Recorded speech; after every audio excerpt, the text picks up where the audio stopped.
How to remove login passwords from Windows 11 PC or laptop. So without any further delay, let's get started. So for that, first of all, go to your settings. For that, click on the search icon and in search bar, search for settings.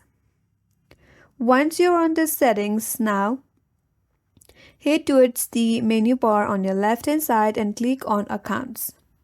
Here scroll down a bit and under account settings, click on sign in options.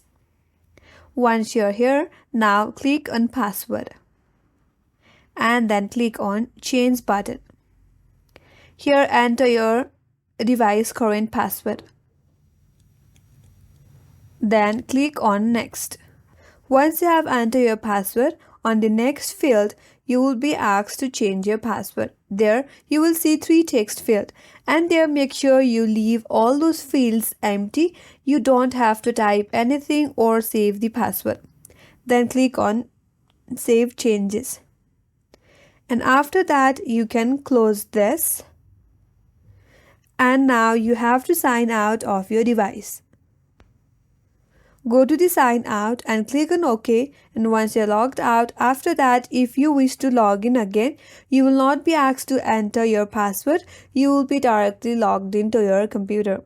So that's how you can remove login password in Windows 11 PC or laptop, and that's all for today's video. Hope this video was helpful, and if you're new to our channel, consider subscribing. Thank you for watching and stay tuned for more videos.